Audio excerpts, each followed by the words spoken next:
Get in the game with the college-branded Venmo debit card. Wreck your team with every tap and earn up to 5% cash back with Venmo Stash, a new rewards program from Venmo. No monthly fee, no minimum balance. Just school pride and spending power. Get in the game and sign up for the Venmo debit card at venmo.com/collegecard. The Venmo MasterCard is issued by the Bancorp Bank N.A. Select schools available. Venmo Stash terms and exclusions apply at venmo.me/stash terms. Max $100 cash back per month. On today's episode of Left Turns and Loud Noises, we bring our F1 correspondent, Jordon Pont, back to the podcast. We talk all about the second half of the Formula One season, the Rich Energy scandal that's going on, which now they are sponsoring the podcast, wink, wink. And, of course, we talk about Lewis Hamilton's absolute domination and what that means for the rest of the Formula One season. We also go ahead and talk about the weekend at New Hampshire. We go ahead and preview Pocono for the week. And me and Kevin decide to pretend that we're commentators announcing the end of Stage 1 when our golden boy Brandon Jones won. Make sure to follow us on Twitter at LTLN Podcast. Same with Instagram. You can download the podcast on iTunes or SoundCloud. You're probably listening to it on one of them. And just a little bit of some insider knowledge. We will be on iHeartRadio very, very soon. So keep a lookout on that if you listen to podcasts there too. Just want to thank everyone who's been listening to the show. We appreciate our listeners so much. We love you guys. We mean it every time we play an episode. So thank you guys for sticking around and following the show. We appreciate it. And without further ado, enjoy.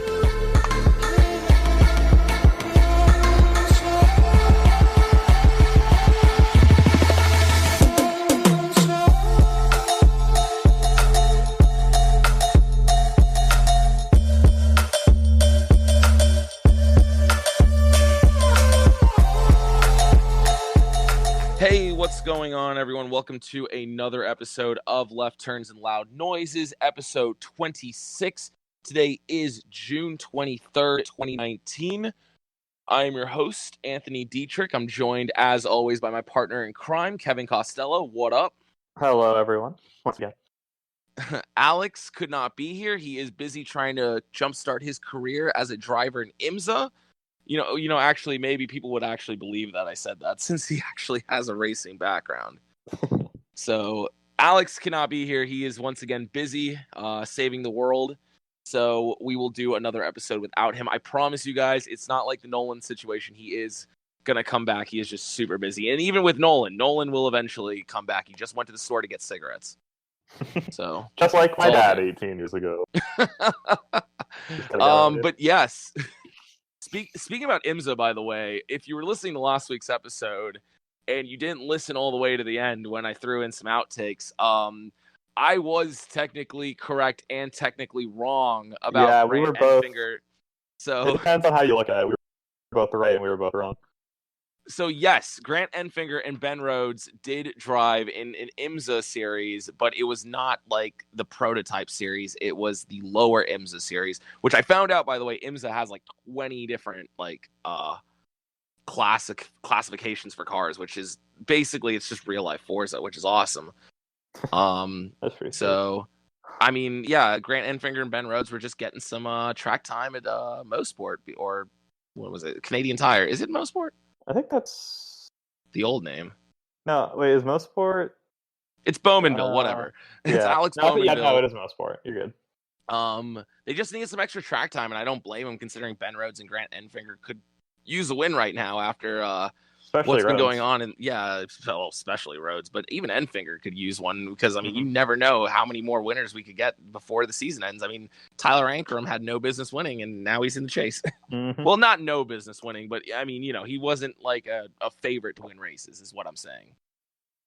All right, before I get ahead of myself and start just spazzing all over this mic, let's start first with the weekend at New Hampshire. Once again, I think that my technique of saying a race is going to suck actually is making the races better. And if anyone is curious, I just will accept thank yous into my DMs.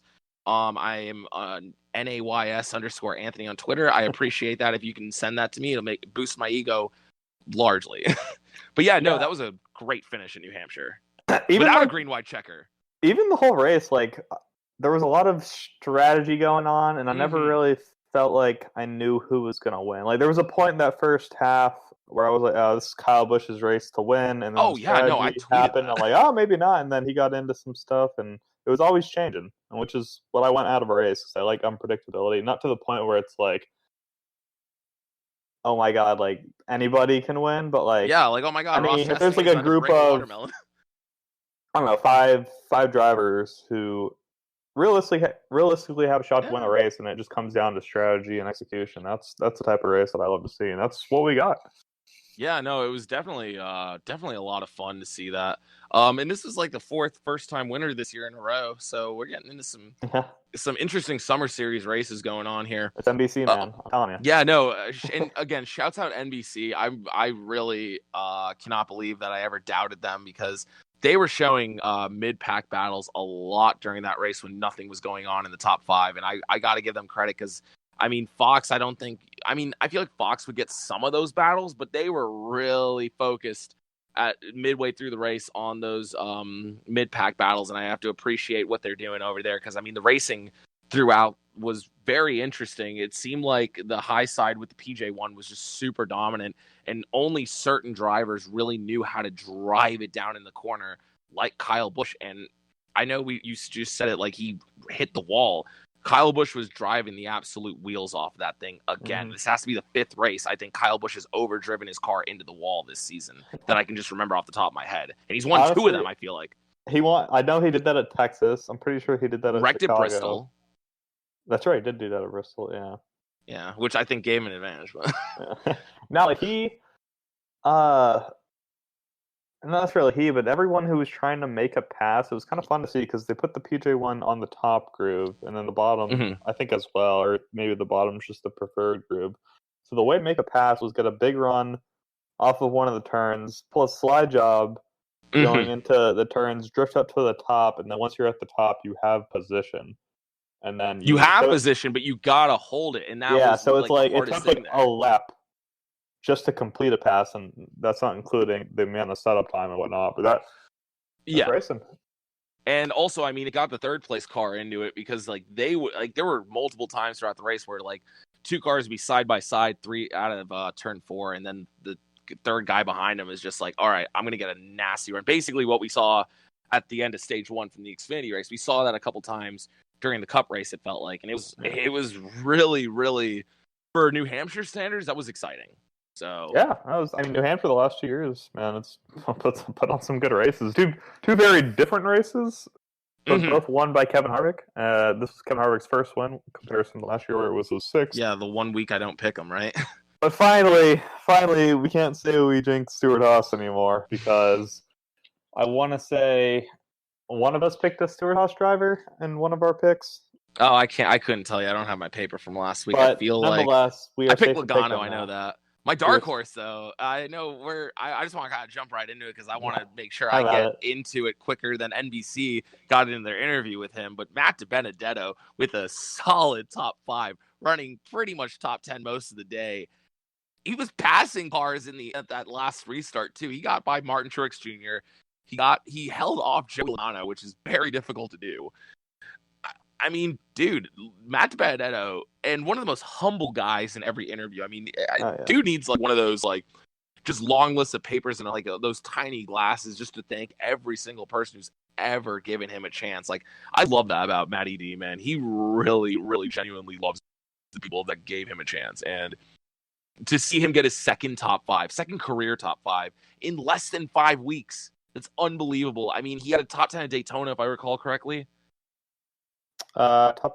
Yes, he did. I think he finished 8th. Yes, okay, he did. Yes, okay. So, I mean, that's just unreal, this run he's been having in the summer. I really hope that Matt continues to have good runs for the rest of the season, and this builds the confidence of Levine Family Racing, because I would love to see them become like a small furniture row without obviously, getting eaten alive by Gibbs. I would like to see them continue to progress. It's really fun.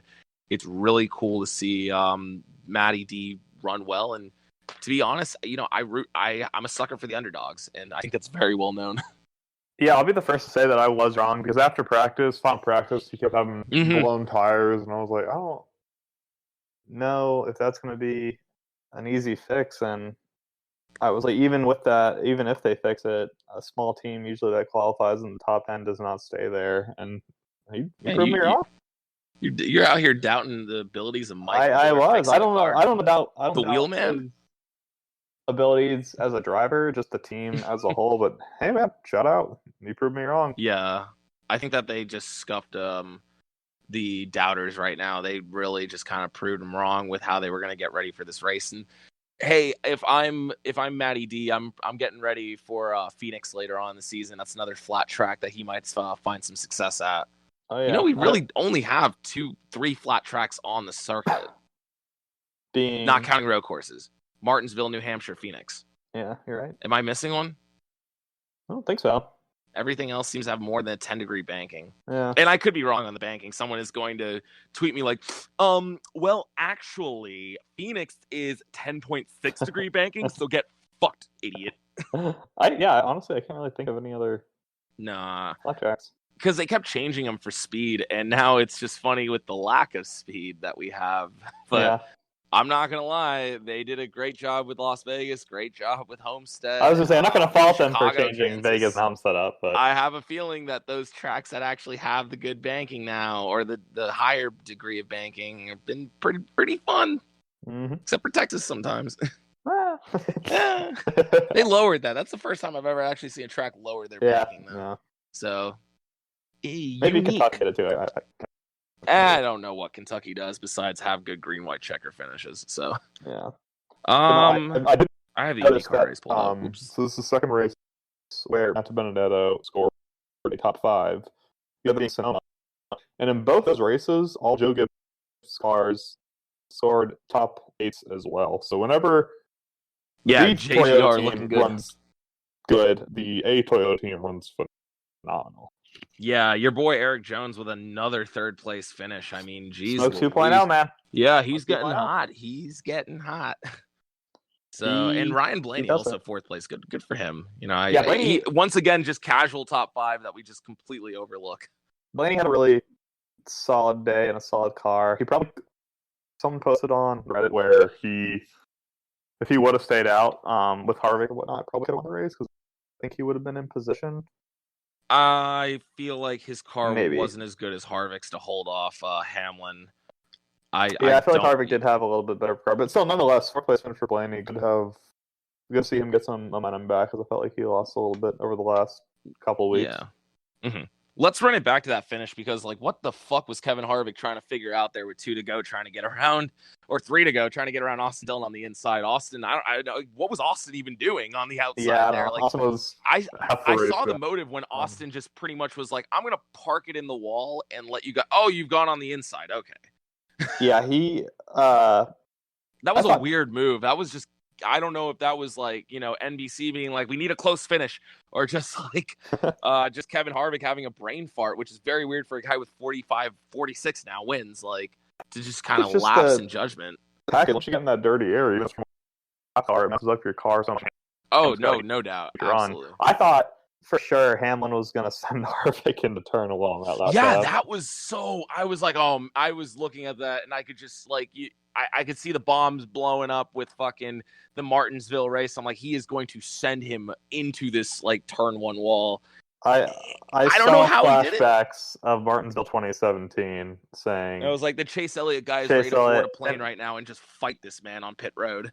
It would have been a really funny throwback because it's kind of what Harvick did to Busch last year. He didn't, wreck him or anything, but he didn't wreck him. He just it was a bump and run, and it's like Hamlin got to him, probably bumped him more than even Harvick did to Busch last year. But like, oh no, that was definitely more. If Hamlin had to slow down, and the angle that Harvick ended up at, and actually helped his exit. So he was going into 3 and 4, and that's another move by Hamlin. Like, he could have totally gone to the inside and bumped him out of the way again. That's what I would have done. Nah, I liked the move that Hamlin made on the outside because the outside was absolutely going to prevail on that corner. And I feel like if Hamlin doesn't hit him that second time, Hamlin probably drag races him off of 4 and wins that race, in my opinion. But I don't hate the move. I think Hamlin had to back up a little bit on the backstretch to get the high side, but I see the motive. I mean, the high groove was clearly superior, and you're pretty much only using the inside line to defend. You're not using it to pass anyone. So I see Harvick's positioning, and also Harvick saying, I didn't want to get bumped again because I feel like Hamlin wasn't going to be as nice. And, we know Hamlin doesn't play the nicest, but, those are two drivers with a combined almost 80 wins between them. Like, I think more than 80 wins. Like, those are two of the best drivers in our generation going at it and keeping it as clean as possible. That was a lot of fun. Once again, another really fun finish. I did not hate the move that Hamlin did in general. Like, I feel like with a young driver who doesn't have a ton of experience, it would have worked. I feel like he got it. But Harvick isn't afraid to put a fender to you, a side to you, whatever. And that, like, same thing at Phoenix in 2016. It looked like Edwards had that one, and then Harvick was like, nope, using my car, and bumped him, got him a little loose, and then he ended up winning that one. Same thing here, so. Yeah, well, Harvick also did not the same exact move he did to Busch last year, because, like, obviously he did that in the middle of 1 and 2, but he basically kept letting the car come up the track and giving Hamlin no space to kind of get that run, which, I mean, really helped him in the end. But, I mean, hey, Kevin Harvick got the win. I mean, and his crew chief pretty much put in the best terms we could have ever heard this season. You're either going to finish 7th or you're going to win. So what's it going to be? I was thinking back, has Harvick ever lost a close finish? Like, every Kevin Harvick finish you think of where it's close. You think of Atlanta 2001, won that one. Yeah, Phoenix. 2007 Daytona 500, won that one. Yeah. Mm-hmm. 2010. Didn't he have, like, a photo finish at Talladega? Won that one, yeah. Yeah. Phoenix, 2016, won that one. Now he was a photo finish, but still, it's close finish. But he just doesn't lose close races, it seems. I hope someone lets me know if there is actually a race that he did lose a close finish. I really did not think back, and I could not think of one. Obviously, he's got a lot of seconds, but it's not like he's been beat by a nose at the line or anything. No, I can't think off the top of my head anything he's been beat by a nose. Maybe not in Cup. I feel like in Xfinity he has, but yeah, maybe. But well, that's that's neither here nor there. But you know that came in between Kyle Busch's 100 wins, so I have no idea. So looking at the top 10 finishing results, Chevy did not get a single top 10. And no Chevys in the top 10. To Hendrick Motorsports imploding this weekend. They went through how many cars? 7 or 8? If you include the ones they ran during the race. Because Bowen lost 2, Byron lost 1. Elliott's then, car. Chase and Jimmy had problems during the race. And Chase took out someone with his engine problems too. That's true, yeah. Another Chevy, so. Yeah. I mean, that was just a tough day for Chevy. They do not... Over the last 4 years, I saw a statistic on Twitter, they've only led like 52 laps, I think. It was either 4 or 3 years. They've only led 52 at New Hampshire. Yeah, not New Hampshire their best. has been a Toyota track for the longest time, even though Harvick has the last now 2 wins there. But Toyota's, as we saw in this race, we had 2 guys lead over 100 laps out of a 301 lap race, and they were both Toyota drivers. Yeah, I want to give a shout out, even though he finished in 15th, to Chris Buescher, because he was having a good run and then just kind of fell off a cliff at the end. But I want to give credit where credit is due to the underdogs. He had a good run through the race, and Ty Dillon was like 2 laps down and finished 16th. So I mean, I want to say I saw Chris Buescher now has 9 top 20 finishes in a row, and for that team, good, great, that's awesome. Crazy. No, he's just keeping the car clean and just doing what the equipment can do. So I mean, I'm telling you, man, if he gets master of equipment. I would not be surprised if he could contend for a championship. Yeah, I don't know. It's going to be like a Truex situation where he gets a really good ride like later on in his career, and he might just find that late success. But honestly, I mean, Truex is doing wonderful. I don't have a problem with it. It just sometimes it comes later to others. But the same thing, he is growing that team as well. I want to say he's. Oh yeah, no, that's a better. To 20 races in this season, he is only 10 points back of Stenhouse in a Roush car, and I'm pretty sure he's ahead of both RCR cars. Oh, he's definitely ahead of both RCR cars. It's great. Yeah, I could look that up right now, but yeah, it's just been a great run, and JGR JGR. JTG. JTG, thank you. Yeah, they really must be very proud of what he's been able to do because he's constantly improving on himself every year. It feels like this has been his best statistical season in Cup. Obviously no wins, but he'll take the consistent finishes because the wins will eventually he'll fall in place. I mean, you can't ever predict a fog race. Pocono is next week. Pocono is. Yep. We'll get into our preview for that in a minute. One more thing. What was going on with Stenhouse and Jones? I actually didn't see what happened there. Yeah, so Jones, it looked like from the replay, went to do one of those slide job dive bomb moves into Classic. one of the turns and hit Stenhouse in the left front off of the entry, and then either the next lap turn or a couple laps or whatever, Stenhouse blew a tire and clobbered the wall. And it was basically because of the contact with Jones. And he was like, yeah, he basically used him up, so he's got one coming. Which, I don't know how, I feel like that's such just a heat of the moment type of thing to say, and it's not like... Well, Eric Jones has gone on record saying he's not trying to make friends, so... I just don't feel like this is going to turn into anything. But hey, I'm just saying... Buddy, Bristol's coming up, man. That's true. If they're battling going to be going balls to the wall there, Stenhouse has got to go balls to the wall there, and Eric Jones, the way he's been hot, is probably going to be in his way at some point. I have a feeling that Stenhouse is not going to be too kind. Maybe give him one little warning and then move him out of his way. Even if we forget about it and they're battling at Bristol, NBC will remind us. NBC will let us know. Yeah, NBC Thank you. Will absolutely let us know. Thank you, NBC. Thank you, Dale Jr. I saw so much less Rick Allen hate this week. It was like, man, people really be coming around on this guy. He's getting better, man. He's getting better. They did say adversity though after the race. So rounding out the Cup Series race, Kyle Larson started from the back, drove his way up to the top 10, and then tried to kamikaze Alex Bowman on a restart, wrecked, and then ended up wrecking again. So that was a hard to watch as a Larson fan, but he's still in the playoffs. Finished way back there. Ryan Newman had a great race starting from the back top. Oh yeah, didn't he pop a cylinder at one point? Yeah, they fixed the engine mid-race and he recovered for a 7th place finish. Man, Ryan Newman looking pretty good. I think he's in the cut right now. Yeah, he 15th. He's 15th, Boyer 16th, and then Suarez and Jimmy Johnson are both minus 17 right now. Lots of cut guys had issues. I mean, just looking from 12 on back, Larson, Newman had that engine problem, got it fixed. Boyer got involved in a caution. Jimmy Johnson obviously finishes 30th and falls out of the top 16. Suarez wrecks. Menard, I don't know what he did, and Stenhouse wrecks. So it's I mean, just looking at that, it's going to get more and more we need a win now, and we're going to see some interesting strategies coming in, whether or not you want to go for the win or you are trying to just go for those stage points. It's going to be very interesting these last 6 races. We have 6 races left. Jimmy Johnson, Suarez have 17 points to make up on Boyer and 21 on Newman. We got 2 races in a row coming up where you can pit if you're Pocono, maybe not as much depending where you are, but especially Watkins Glen, you can pit without losing a lap. So that'll definitely do some interesting strategy. Also, I want to point out during the race that stage 1 finish, the last lap, Suarez got by Johnson for 10th place. So that's +1 to Suarez, and I guess very important if you want to look at it, -1 to Jimmy Johnson. So if it comes down to 1 point at the end of Indianapolis, I'm going to be looking back on that. Yeah, very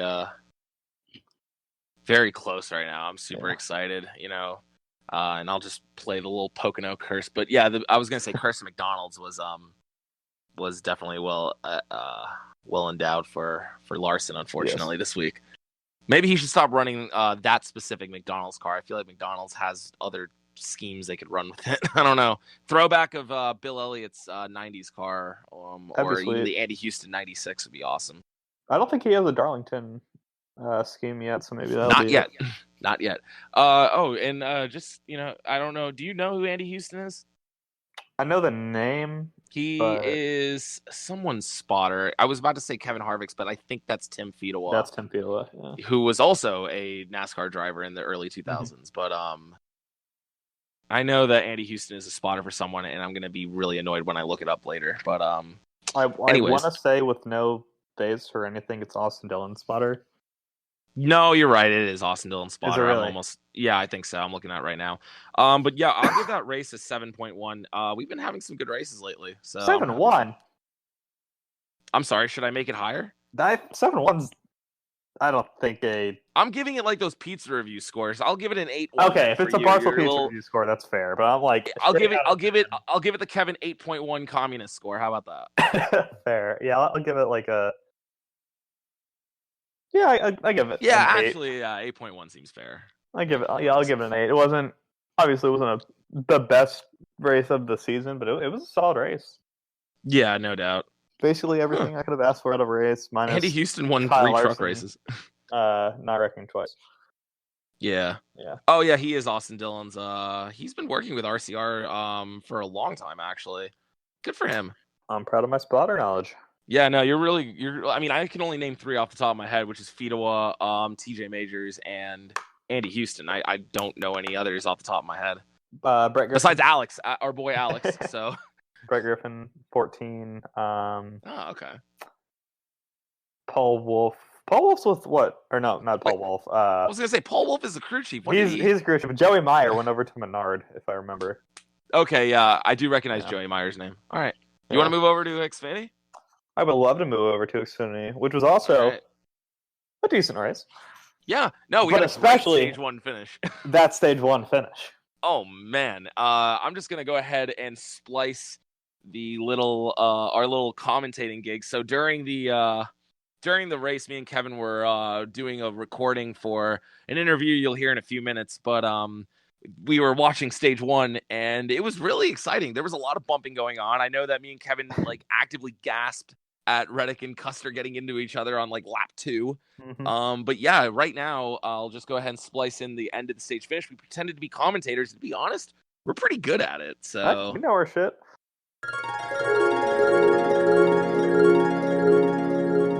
Ladies and gentlemen, we are live watching the Xfinity race at New Hampshire Motor Speedway, where Brandon Jones, LTLN's golden boy, is 3.5 laps away from winning a stage. We got Christopher Bell and Tyler Reddick battling the hell out of each other side by side down the backstretch for second place.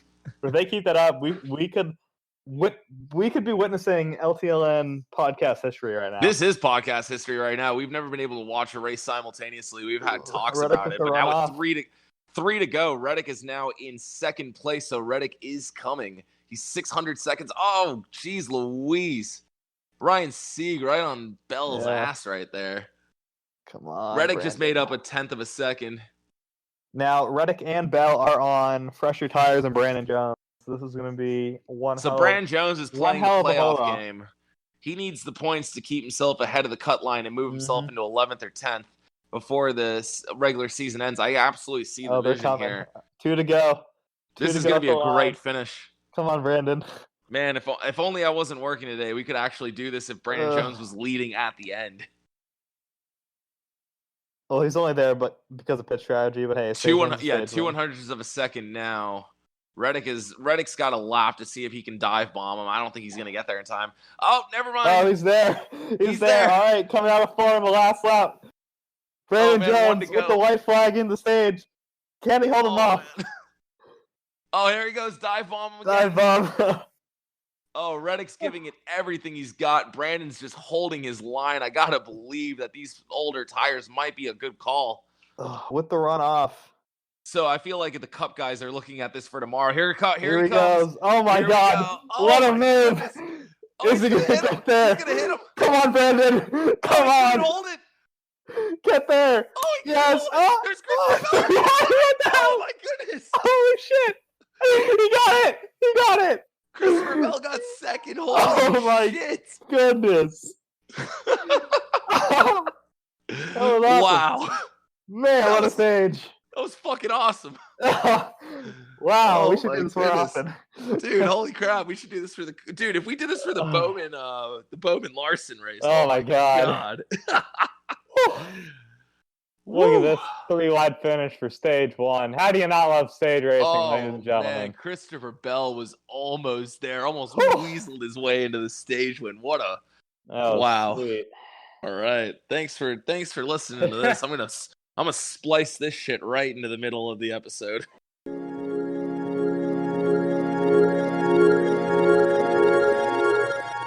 yeah, no, that was fun to watch Brandon Jones just hold off cars with fresh tires, because it seems the tires made more of a difference in Xfinity than they did Cup, which was kind of interesting. But hey, Brandon Jones, stage winner. He's almost there. Yeah, he just needs to do that in the whole stage race 2 together. and 3. Yeah, just put the whole race together, and he'll have a win soon. Don't worry. God, man. But I mean, other than that, it was typical Big Three racing. Christopher Bell it's the Joe Gibbs Invitational for the Xfinity guys. I mean, off the top of my head, I can't really think of too many other winners besides Toyotas at New Hampshire for Xfinity. I mean, you probably have better knowledge of that. Yeah, I'm trying to think off the top of my head. I know Bell's won the last 2 races there. Bell's just so good on the flat tracks. No, he is, and he knows crazy. where his bread is buttered. So I mean, good. And if he stays in Xfinity next year, no, please don't. They're going to Martinsville in the fall now. So he'll probably win that one. If he's still there. I wouldn't be surprised actually if Joe Gibbs if he does move him up either to JGR or to a second LFR car. Yeah. I wouldn't be surprised if he does put him in the 18 for that race, because just to get the experience. The Xfinity car. Okay. I was like, dude, yeah, Kyle Busch actually was the lowest finishing Toyota at New Hampshire. He's on the hot seat. Retire. Yeah, done. He's done. He got in the wall again. He's done. He's cooked. Put him in the fucking bathroom. No, but for real though, I wouldn't be surprised, because JGR, he likes giving those drivers experience at tracks that they don't have a lot of experience at, and just kind of getting them into the groove of things. So I wouldn't be surprised if we see Christopher Bell running Martinsville next year for Xfinity, at least just one race.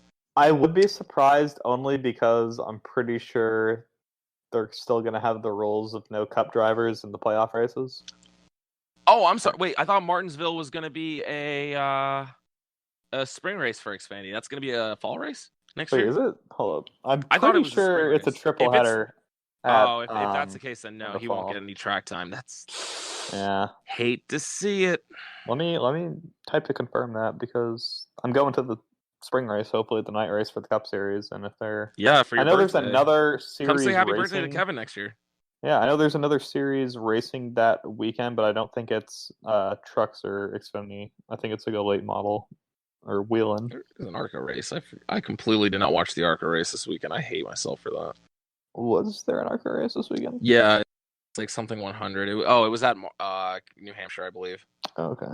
I want to give a shout out to Justin Allgaier getting third place. Holding off Tyler Reddick, who I don't know what was going on during the race, but he seemed to have a very ill-handling car at times and the best car at times. So once again, Tyler Reddick is just showing he's a fucking wheelman.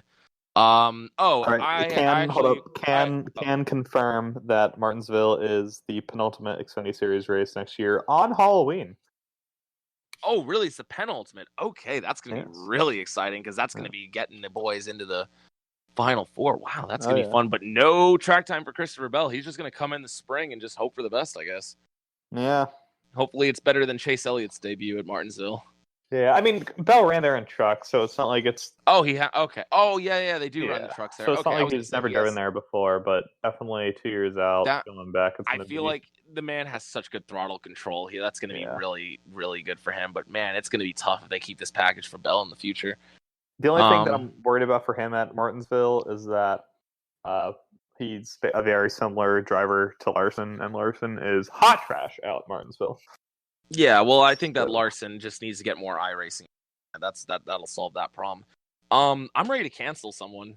Oh, go ahead. Yeah, I'm making my 9th cancellation this year. I'm canceling Paul Menard in Xfinity, and maybe even Cup as well. Honestly, he's been canceled from being Cup for a couple of years now, but I'm ready to cancel him too in Xfinity. Yeah, that was a chicken shit move, honestly, on his part. I get it. I honestly get it. I see the motive for rattling his cage, but you straight up dumped him. It was Harrison Burton that he sent into the wall because he raced him a little too hard late in the race. Middle of the race or late in the race? When did that caution come out? early stage 3, but I don't know, man. I don't. Nope, that was 155 of 200. So late in the race, he was running Paul Menard apparently a little too hard, and Paul Menard was not very close to him on the outside lane and decided to just go up a lane and send it, and just completely sent Harrison Burton right into the wall, right in front of his father. So I'm sure Jeff Burton was like not happy about that. I was so surprised. I'm pretty sure NBC muted Jeff Burton's mic after that. You got to know he was like. Yeah, Jeff was like, what the fuck, Menard? He was saying all the good 4-letter words. Basically what Kyle Petty was saying at Sonoma when he was mic'd up, when he spun out. So all the good stuff. And Paul Menard had no business doing that. And I mean, I can understand if you are a little rattled by that, but I mean, obviously, if it's Kyle Busch's car, put in perspective, say someone else, like, I don't know, just give me a driver I can throw in there. Kyle Busch could rattle his cage. That Kyle Busch could rattle? Natalie Decker, perfect. So he wants to get Natalie Decker's cage rattled, and decides to just bump her out of the way. Kyle Busch would probably be very, he's a champion. He's got 100 wins. He's a little rattled, and he wants to kind of be like, hey, you're a rookie. Get out of my way. Paul Menard has won one race in Cup. I don't think he has any Xfinity wins, if I recall correctly. I want to say he won at Road America. He does have one, actually. I'm sorry. I believe he does have one. So Paul Menard, 2-time race winner, is trying to act like the fucking intimidator and needs to just cool his shit. Like, that was not a good move. I'm not happy about it. I can uncancel Paul Menard at some point on this podcast, but at the moment, I apologize to Paul Menard. He has 3 Xfinity wins. I do apologize. Oh wow. Goddamn, I've been canceled. He has 102 top 10s. Where did this come from? Where is that in the Cup Series? His first win was in 2006. His last one was at Road America. I guess before he was in Cup, he was actually a driver that did run the entire Xfinity schedule, so that does make sense. His first race was in 2003. Goddamn. I will say I did like how Menard handled it after the race when Burton went up to him. He was like typical Paul Menard, just being calm. Harrison Burton was like, "You wrecked me," and he was like, "Yeah, I know." Just good old straight faced Paul Menard, no emotion. He was like, "Yeah, I know what I did." So he probably had like the most shit eating smirk though, like going on, like in the background. Like he probably was just laughing inside, like just belly laughing. But I mean, if you're gonna wreck a guy. No, if you do wreck a guy, don't be like, sorry about that, or because it looked pretty intentional. Just say, like, you know what, I wrecked you. You were rubbing me wrong. Which I mean, I don't agree with the move per se, but I'm glad he's not shying away from it. Like when Hamlin got into Elliott and Martin's he's like, "Oh man, you lifted early," and he was like, "No, you pretty much wrecked me," and everyone saw what happened. And Menard was like, that was me. I wrecked you. Tough. Yeah, tough titties there. But yeah, Paul Menard canceled in Xfinity. As in Cup, still not getting over the fact that he dumped De Benedetto at Daytona, but that's neither here nor there. So I mean, I'll eventually get over it. Tough break for John Hunter Nemechek. That's scary when the brakes just go. Like that. I don't. And that was super early in the race for that to happen too. Yeah. I mean, did you see the picture he posted on Instagram of his car just kind of like up, almost like above the wall when it hit? Oh yeah, no. Well, I commented on it with the podcast, and he said, "I comment what you think I said when I realized I lost the brakes." And I said I'd ask Bubba Wallace about the correct answer, and he liked it, so he likes us. So John Hunter Nemechek, fan of the podcast, ladies and gentlemen. Same as Scott Dixon. Yeah, Scott Dixon also liked a couple photos on Instagram. So Scott Dixon, friend of the program, on his birthday of all days. So late happy birthday shout out to the GOAT, Scott Dixon. But Brandon Jones with the correct answer probably didn't have time to say anything. Yeah, that's it. But man, losing your brakes at a track like New Hampshire when that wall, I realized he got that high up in the air. Yeah, I'm surprised he even got the car turned that way, because I feel like when you lose your brakes going to a corner at New Hampshire, you're normally going to just go into it and pancake the wall. So, I mean, thank God for the safer barriers, obviously. Brakes I was worried about brakes all weekend with the heat. I think that John Hunter might have been the only one to have issues with the brakes this weekend, if I can recall correctly. Yeah, or I guess Chase Elliott's brake line. Yeah, Hendrick just had so Yeah. many problems this Yeah, weekend. Chevy just having a tough weekend. Yeah, Chevy as a whole. Yeah, but that's a tough break for John Hunter Nemechek. But I mean, nothing that happens really affects the points. I mean, Gray Galding is the closest, and he finished 17th. Shouts out Ryan Truex and Ryan Sieg. Ryan Sieg had a good run throughout the race in the 93 now, which was a little confusing for all of us, as you probably heard in the. Yeah, we were. I was like, yeah, Jeff we Green? thought it was Jeff Green for a minute. And also I don't want to be mean, but Austin Cindric kind of sucks or stinks. Sorry, I'm not gonna say sucks. I'm not gonna say the S word. He stinks.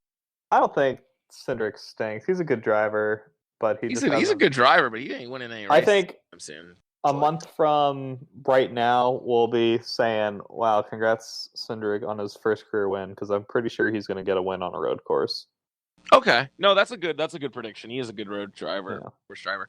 Again, can't wait for that gauntlet. Oh man, that's the one thing that's like keeping me interested in the Xfinity Series right now up until the playoffs. Yeah, it's just like stone who the drivers are going to be.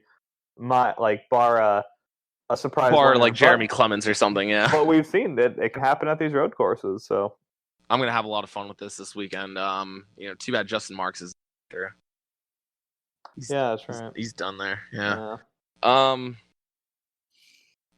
What was I gonna say? I had someone else I wanted to shout out, and I completely forgot. I mean, besides our golden boy Brandon Jones, pretty much. I want to say shout out. I want to say it was Chase. Landon Castle did not finish in last, so that's good with the start in park. It says Cabrera got was the K&N race win. Let me make sure that's. I'm looking at Argo right now. For fans with benefits 150, what is that? Like you just go into the stands, find another fan, and just be like, "Yo, you want to go to the bathroom and fuck?" Like, what does that mean? I was right. Chase Cabrera, congrats on the K&N series win. Chandler Smith got the win in ARCA. So. Okay. Oh, that was apparently race number 14 of 14. Wait, that was apparently the last. Yeah, I guess that was the last race. No, there's no way. No, I know for sure they race at fall. Yeah, that's definitely not correct because they're on this one. Oh yeah, no, there's 20 races. I don't know what the racing reference was doing because there's Pocono, Springfield, DeQuoin, Southern Illinois, Daquan. Dude, you know who's probably gonna go to that? Methy. He's probably gonna go there and watch out. Right. Yeah, that's in his backyard. Salem. IRP is still a track that we can. No way! I didn't know that. It's the ARCA Indy 200 on October 5th, and then they end the season at Kansas, which should be fun. Dude, I mean, Ty Gibbs, another top 5 finish. Michael Self, Christian X, your boy.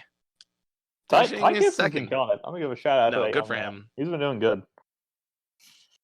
And the Ghost of Tim Richmond finishes in 16th. So awesome. Shout out Tim. That's a cool name. Caden Honeycutt. That's a pretty cool name.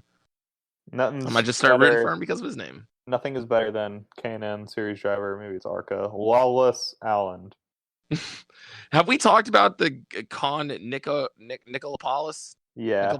Yeah, we've talked about him. Yeah, he withdrew from the race, sadly. Tough. Again, great name. Just wish that he could actually. We will move on.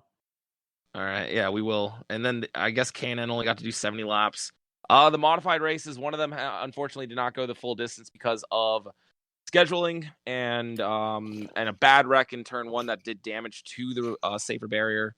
Did you see the wreck? Did not. I have not. Me neither. No. But the All-Star race had a great finish. I'm not going to pretend like I know who won it, but I will say I watched replay of it, and it was a great finish. So, I was entertained from what I watched. If you do get the chance to watch that, definitely go check that out. So let's round things out from the weekend with the Iowa 300, which took like 7 hours or longer than that. That was holy crap. First of all, I'm surprised there wasn't a tornado when they first came to the broadcast because it looked like it was hailing at one point. Yeah, I have not fallen asleep watching a race since I want to say Charlotte night race. Or the Charlotte, not the Coke 600, but the fall race back in maybe 2013. I was at my uncle's house and I was just so tired. And same thing happened here. It was 1 o'clock. I did my best to stay up, and I just drifted off, falling asleep. Woke up with like 6 feet to go, and I was like, I'm not even. I'll see the replays. I'll see the highlights in the morning. So tough. Tough break for IndyCar having to run till 2 a.m., but yeah, the rating probably would have been It happens. 1.23 instead of 1.21 if you had stayed awake. You prick. yeah, maybe. I counted for like or a third of that 0.12. viewership. I'm sorry. Let Yeah. me get that right. That's tough. But what was I gonna say? The last time I fell asleep watching a race, Denny Hamlin won at Darlington during the spring during a night race. So, and this was like his first time doing that in like the early 2010s, late 2000s. When did So- Darlington still have 2 races? 2005, I think, last time, or 2007. Was it a Cup race or an Xfinity race? It was a Cup race. Denny Hamlin won the spring race. Denny Hamlin wasn't in Cup till 2006. I know. Something's not adding up here, Anthony, and we're gonna I know. have No, to but know. he won a spring race. Yeah, I don't know if it was the only Darlington race they had that year. Those are your, but like I'm just saying, that was the last time I fell asleep. I fell asleep with like 30 to go, and I woke up to Denny Hamlin in Victory Lane. I was like, perfect. This is the way I would always like to wake up because he was my favorite driver back. Still kind of is, honestly. Like I was rooting very hard for him. I do feel bad falling asleep during sporting events. It doesn't happen Oh, a yeah, lot, no. but when it does, I'm like, dang it. Football games. It seems it happens to me around 5:00. I get that. Like I've already watched like 5 hours of Red Zone, and I'm just like absolutely cooked. I just take like a little 30-minute snoozer, and I wake up after halftime. See, fantasy Alright. football keeps me up 100% of the time during Fantasy NFL football makes me Sunday. go to sleep because I suck at fantasy football. See, I just won my championship, so. Wow, sick brag, dude. You know what? Yeah. No one gives No, a I shit. mean, it's whatever. I have Hey, Kevin. a No trophy one and gives a everything. shit. I No one mean, gives I a do. shit. No one Considering, gives a you shit. know, I'm the best player. Kevin. No one gives a shit about your fantasy football team. I'm out here. Oh my god. So yeah, no, just going back to IndyCar real quick. Shouts out Justin Newgarden, 4th win of the season. Scott Dixon with a great strategy of staying out and getting a late race caution with a unfortunate Ed Carpenter wreck, finishes in 2nd. Hinch, the mayor of Hinchtown, which is a nickname I keep forgetting is a thing, which I can't stop saying it now. It's so like, what do you like? I think it's a terrible nickname, but goddamn, I can't stop saying it. Yeah, it's a good one. I'm a little bit disappointed with that team's performance. Schmidt Peterson Motorsports, Ericsson, I expected a little bit more. Oh well, I mean, he's not used to it though, man. He's used to having to make right turns. Yeah, well, I don't think Ericsson's very good. I don't know if F1 drivers are just overhyped, but like it's like, oh my god, it's an F1 driver going to a pretty decent team. He's going to tear it up, and he's gotten one podium due to luck or whatever, and then I think Robert Kubica would be a great IndyCar driver. oh my god. What was I gonna say? Oh, well, Ericsson finished above NBC's golden boy Santino Ferrucci. The GOAT on restarts. Yeah, no. So, of course, for people listening that don't understand, Santino Ferrucci was fired from F1 team for wrecking his teammate, and then for texting and driving or something. Yeah, he had his cell phone in the car, but also said some racist remarks, which not great. Yeah, that's never good. He is young, so I mean, people can maybe give him the benefit of the doubt for being a prick at a young age. I mean, he still is a prick. But, I can differentiate Santino Ferrucci, the prick, from Santino Ferrucci, the driver. And the driver is really fun to watch on restarts. That was like that start. It literally looked like he was in a different gear from everyone. He blew by Rossi. I feel like, yeah, the start and the restart, he just flew by cars in the corner because he is just taking such a higher line than everyone else, which is very ballsy.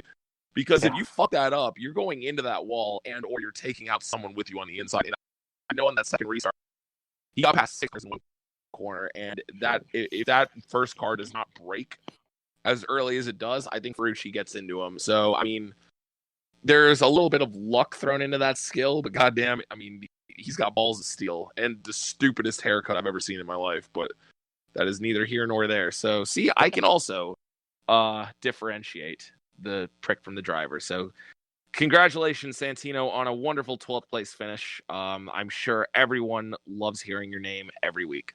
But actual shout out to Spencer Pigot in 5th. That is actually very impressive. Spencer Pigot was there all race. So whenever I watch IndyCar and Zach Veach. Wow, Zach Veach. And I see Pigot's name, I'm like, oh yeah, I remember him. Yeah, Spencer Pigot is still chilling. But this was basically basically what he looked like or anything, but it's like, yeah, I know the name. No, I have no idea what Spencer Pigot. You could tell me he's a fucking like seagull, and I'd be like, yeah, that's probably correct. Yeah, makes sense.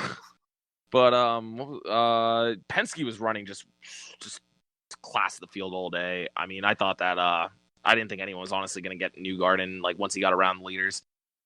Just tough. Another tough break for Will Power. What happened with that? I believe he had a speeding penalty. There is nothing on here that tells me the penalties, unfortunately, but I know he did get one on pit road. They don't have because he was running top 5 all day. The rev limiter like F1? I don't know. It was, you know what it might have been? It might not have been speeding. It might have been something to do with the pit crew. Okay. I don't know what it was, but he had a pit road penalty. I like it was such a late finish, so I mean, forgive me if I don't remember these things. But after the race, Alexander Rossi went from, I believe, 3 or 8 points back to 29. Pagenaud's 58 back, and Dixon is almost to that 100-point threshold where he basically gives up. But there's 5 races left. This is Joseph Newgarden's championship to lose. And I would not be surprised if Alexander Rossi is about to go into sicko mode and just go nuts on these road courses. Yeah, he's good at Pocono.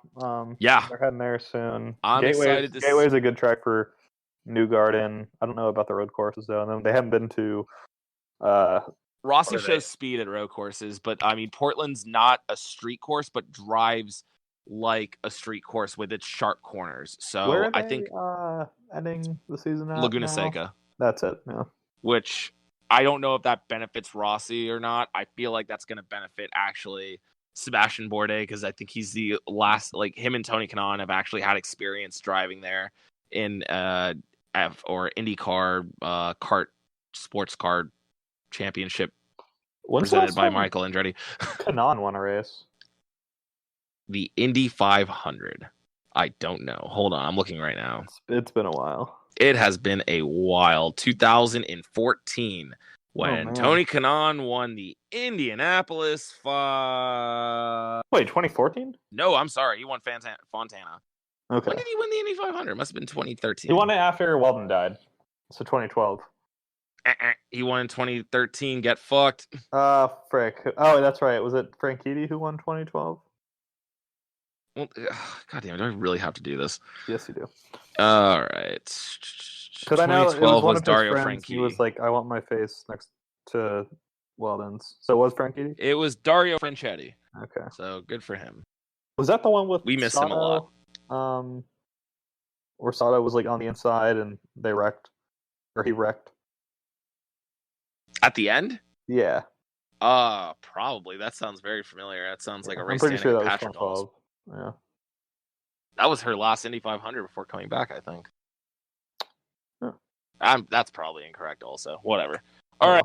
So, going to go ahead and throw in our interview with our F1 correspondent, Jordon Pont. He came back to talk a little bit about Formula One, a little bit about Lewis Hamilton's complete domination on the season, and he also gave us some insight to Rich Energy drinks, which is probably one of the funniest scandals that's like ever happened, in my opinion, in Formula One.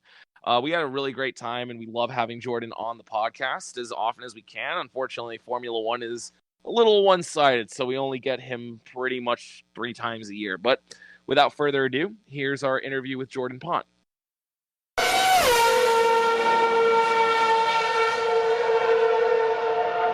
Okay, we now welcome on our F1 correspondent, our Formula guy, Jordon Pont. Welcome back to the podcast, Jordon. Thank you for having me, Rotolo and Kevin. So you're actually our most recurring guest at this rate, so congratulations on that. Now I have to send you the recurring guest shirt, so we'll get on that as soon as possible. I think that, you've been on here as much as Methfield has, but I feel like we'll get a little bit of some actual interview questions with you. So first things first, how many more races is Lewis Hamilton going to dominate at this rate? That's a great question. I've seen quite a few things talking about that. I'd say he wins at least half the rest of the races of the season. No questions about it. So... if not 2/3. Like the man's not going to be touched. I'd say you might see a win from Ferrari if they can figure out their pace issues. I'm really rooting for Leclerc to take at least one race this year. I think that'd be amazing.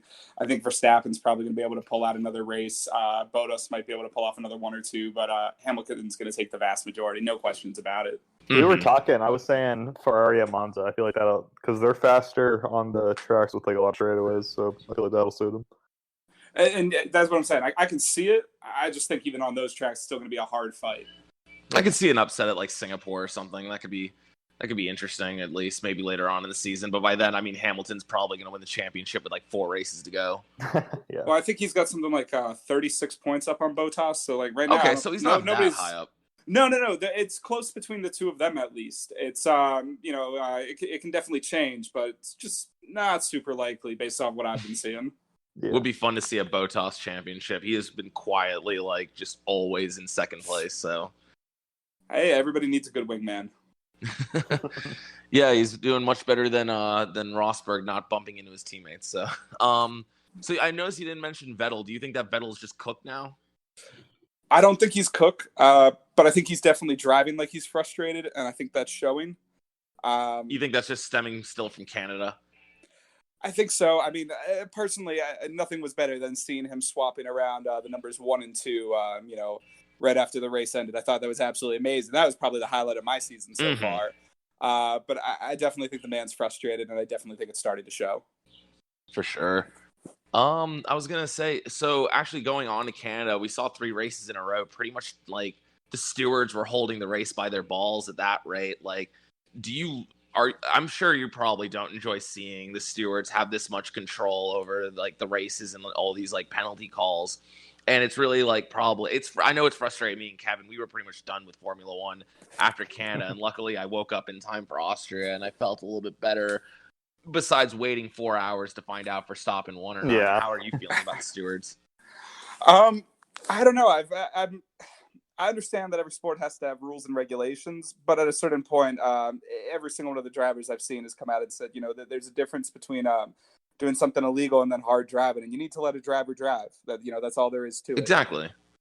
Somebody might go wide, force somebody else off the track. That doesn't mean they should really be penalized for it. At the end of the day, it's a high performance car, not the easiest thing in the world to control. You're doing your best. Let the driver race. NASCAR, they just have like the let the boys have at it kind of thing. I mean, last year we had a race where Joey Logano pushed Martin Truex Jr. out of the racing groove and took the win away from him pretty much.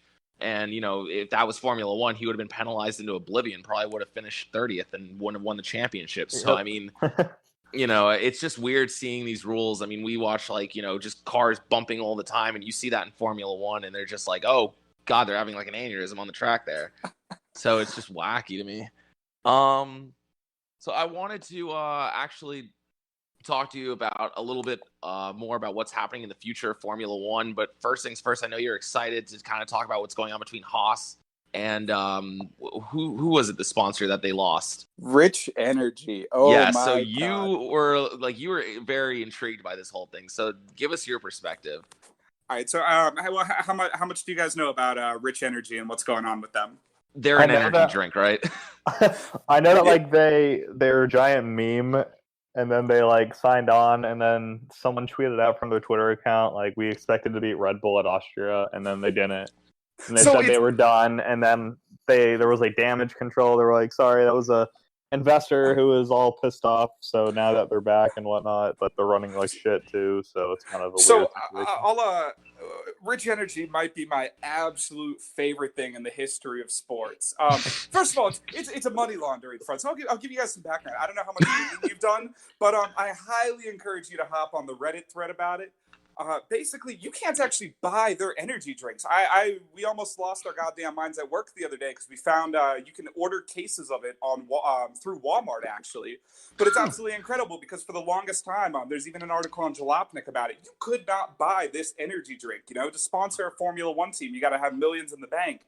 I think when they first investigated Rich Energy had a couple $100 in the bank. So it's not like they had money in the first place. So everybody's kind of questioning, where is this Formula One team? How are they getting the sponsorship? What's going on with this? And then all the people from the UK hopping on the Reddit thread stated the same thing. It's a UK-based company, and they actually could not buy it anywhere. It's apparently stocked in like 4 stores across the country.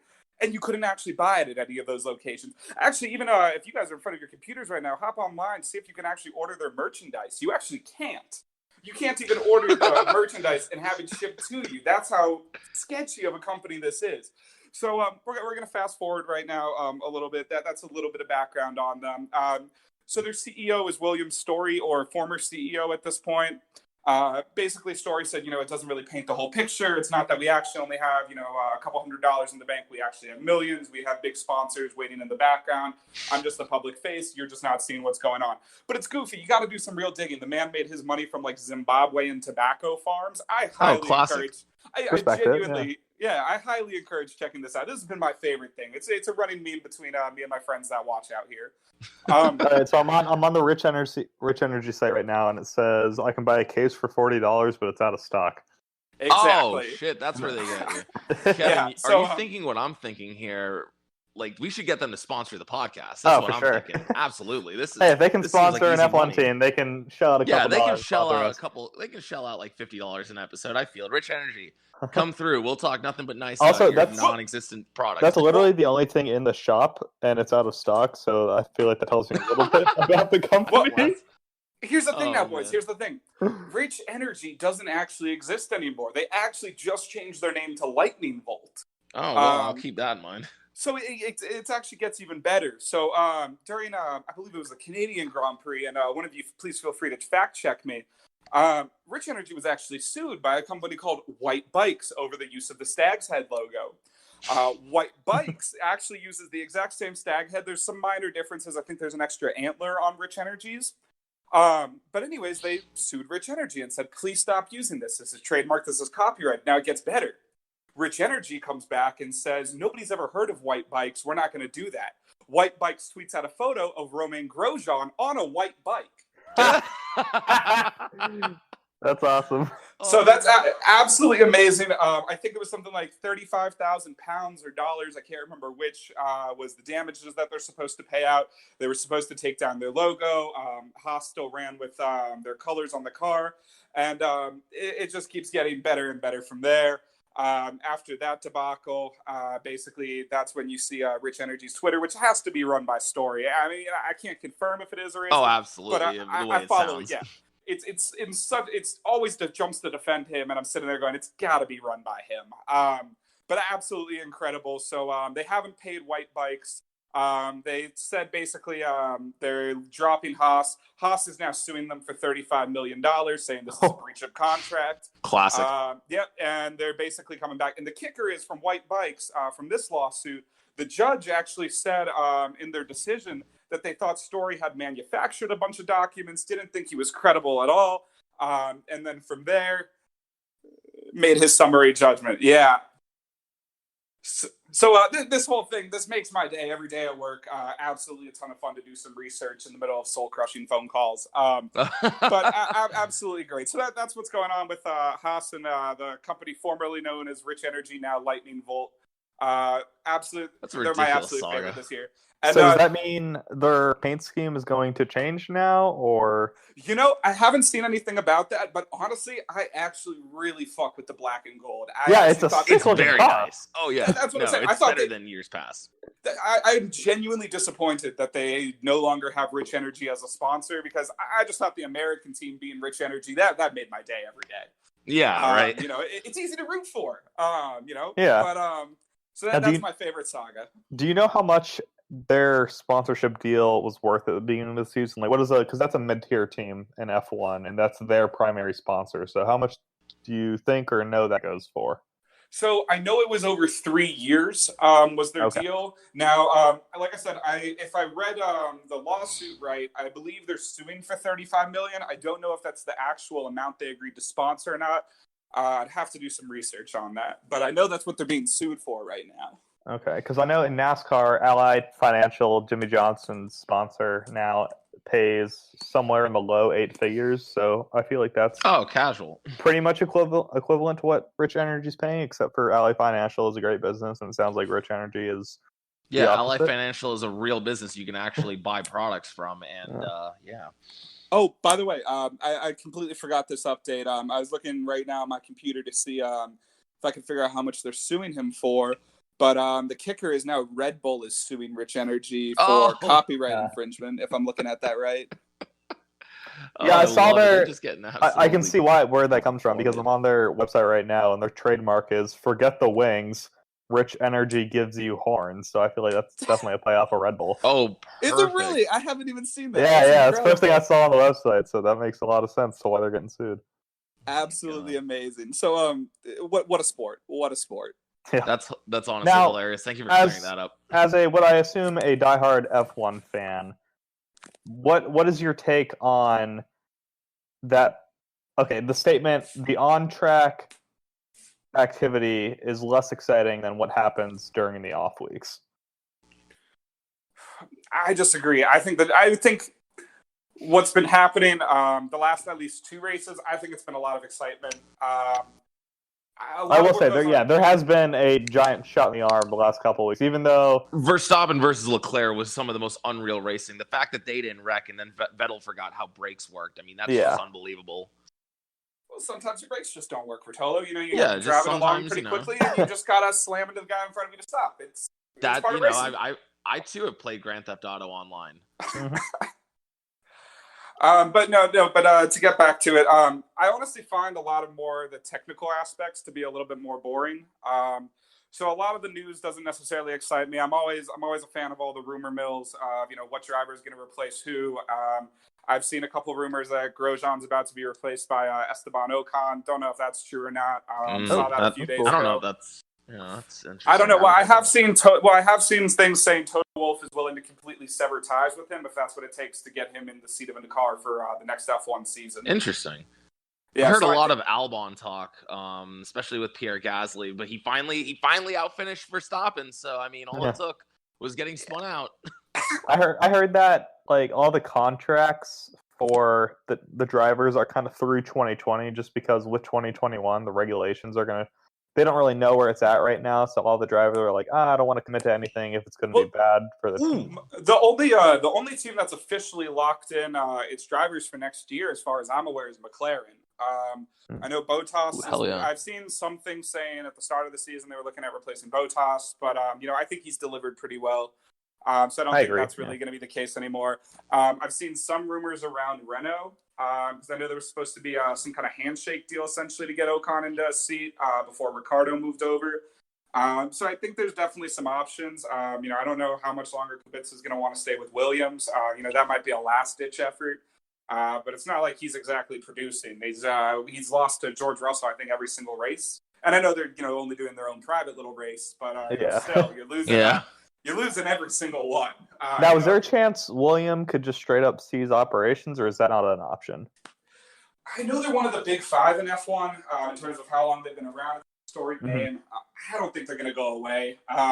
Because right now in NASCAR, we see Roush, who was a dominant team in basically all of the 2000s and even 90s, and early 2010s. Like they've gone from a 5-car team, which every car made the playoffs, so half the playoff field at that time, to now struggling to just get 1 car in the playoffs. And we say that, that's a severe downgrade, but then we look at Williams and they can't even compete with a single other team. Well, my only thought is who goes in to replace them? Are you talking like they go into administration, they get completely bought out, or what? I mean, I don't really see some other team kind of hopping in right now and taking over for them. Oh yeah, I have no clue. Yeah. That's another thing too, because the body is they're not going to be changing the body style for another 3 years, right? No, I think they actually just released designs for the 2021 season. Well, yeah, that's exactly the thing. So I wouldn't see them ceasing up in 2020, but 2021 there could be a potential for a new team, either to buy out Williams or Williams to just completely close up and someone else just shows up.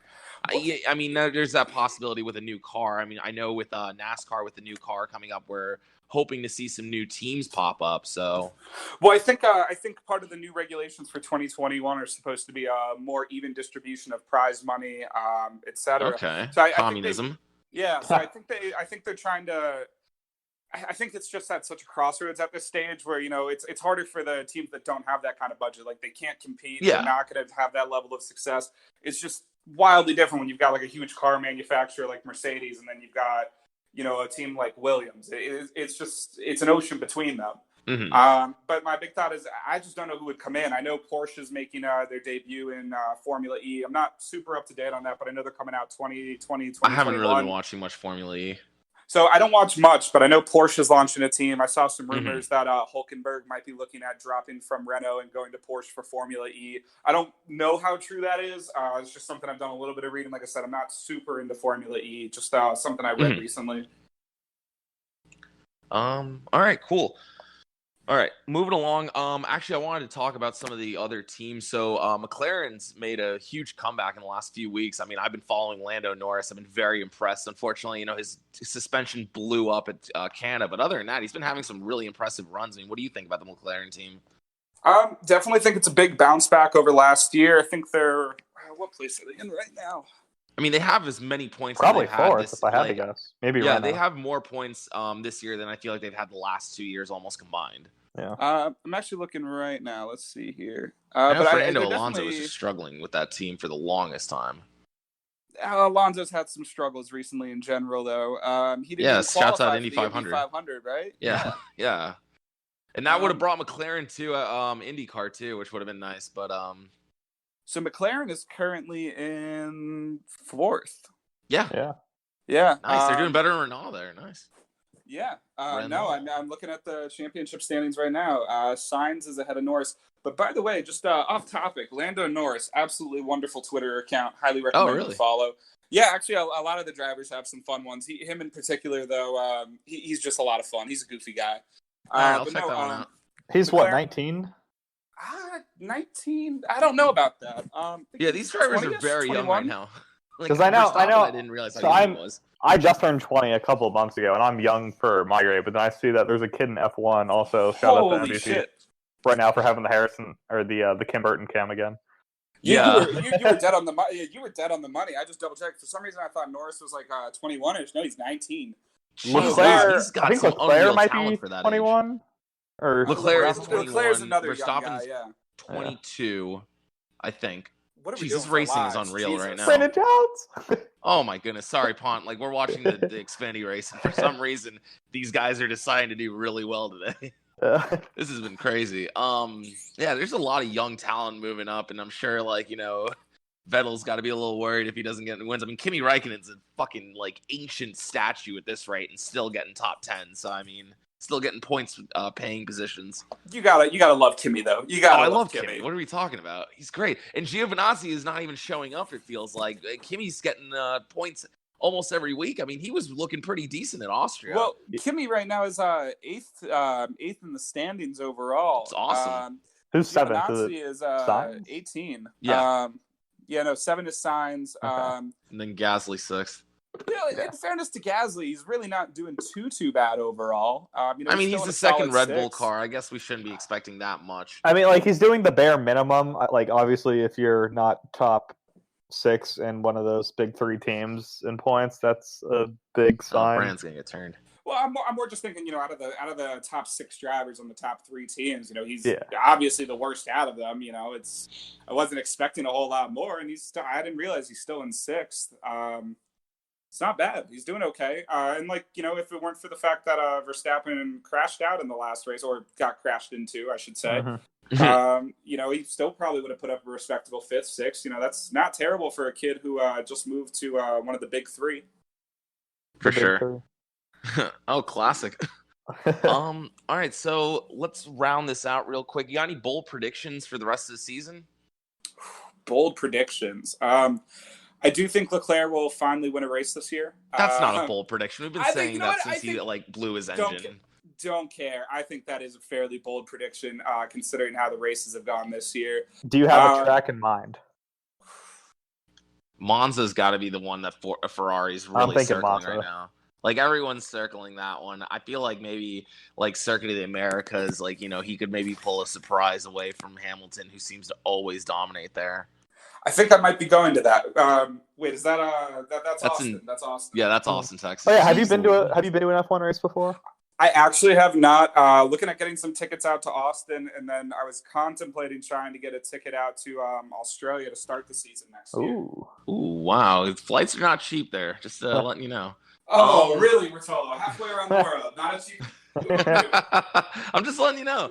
What was I gonna say? I feel like if I had to pick one F1 track, Canada instead to go to, it'd either be Canada or Monza, just because I feel like Monza with the crowd environment, or Austria with the Verstappen Orange Army type of thing. Oh yeah, I'd love to be with the Orange Army in Austria. I mean, Monaco is not a great race, but it's definitely like like it's historic as hell, and I'd love to go there in general. Yeah. What was I gonna say? I think France is actually kind of a cool looking track. I mean, nothing happens there, but it's a cool looking track. I wish they would actually do Le Mans. I wonder why they don't. Yeah, I wonder why they don't race Le Mans in the Formula One cars, like the short circuit that exists on that track. Like, I feel like they could, like, maybe it's because there's no DRS zone, maybe. There's no DRS zone at Monaco, and they still run there. There is a DRS zone in Monaco, but it's so short. It doesn't. Is it matter. through the tunnel, or is it like going in the tunnel? No, they can't do it through the tunnel for some reason. I don't know why. I don't know why I thought there was a track in F1 without a DRS zone. So for next year, the two tracks that are getting added are Zandvoort and the Vietnam City Circuit. I did not know they were adding two tracks to the schedule. When did this get announced? Vietnam. Holy shit! Track. Yeah. I wasn't actually aware that they had officially added it. I saw. I know Melbourne got renewed and Silverstone got renewed. So I don't know if it's confirmed, because even I'm doing some research right now. I didn't know about it, but I see something about Vietnam. I think the two that are getting kicked out are Spain, which honestly, that's fine. No, Spain's such a bad track, and I love that track. And Mexico, so it's kind of like screw the Latin America. Yeah, what the hell is that? that? Even though like it would be Brazil gets kept around, but that's Portuguese basically. So it'd be 2021 would be the start of any new tracks they're adding, and nothing is confirmed as of yet, but they are looking at dropping 2 and adding 2. For 2020 or 2021? 2021. Everything I've said, nothing will happen until after. Like the article I'm looking at right now says it's not going to happen until after. I could have sworn Zandvoort was getting asked. Where is Zandvoort? You're like, this sounds like a Halo map. Oh, okay. Dutch GP. I'm looking it up. Yeah. Oh, perfect for Verstappen. Yes. Yes. Yeah, Formula 1 2020 Dutch Grand Prix tickets. So. Okay. Oh, wow. And you said that Vietnam was a street circuit? Yeah, it's like it kind of reminds me of a Baku in a way, where there's just really long slipstreaming straights and like a couple tight turns here and there, which is, I guess, going to be one of the better races. Oh shit, John Hunter Nemechek in the wall. Yeah. Yuck. All right. But I like I do one thing I admire about F1 is that they're not afraid to move things around. Like, I guess Barcelona is known for being a pretty popular circuit just because it has a lot of history. Maybe not so much Mexico City, but they're going to their market racing basically. And I've heard they want to go to, or Liberty Media wants to go to Africa, back to Africa. That would be awesome, actually. Yeah. I'd like to see something over there. They'd be racing at six out of the 7 continents, and who knows, that Antarctic Grand Prix might come sooner or later. Well, you got all the penguins in the stands. I mean, they're huge fans. Yeah. Walruses and killer whales, too. Don't forget those guys. Oh, how could you forget? Yeah, I was going to say, they used to have a Grand Prix in South Africa years ago, I feel like. So, I would like to see a race come back there. Either that, maybe, Egypt or just somewhere nice. It's all about market racing. Why do you think New Hampshire got replaced for Vegas? Because New Hampshire is a terrible track. That too, but at least you can hype up Vegas with, playoff opener and whatnot. And gambling, and legal gambling. Exactly, yeah. Yes, perfect. All right, any other questions we got left for you, Pont? You got any questions for us? 90% of the last 45 seconds of things you just said, I have no clue of. So I'm gonna call you later and ask you to explain NASCAR to me.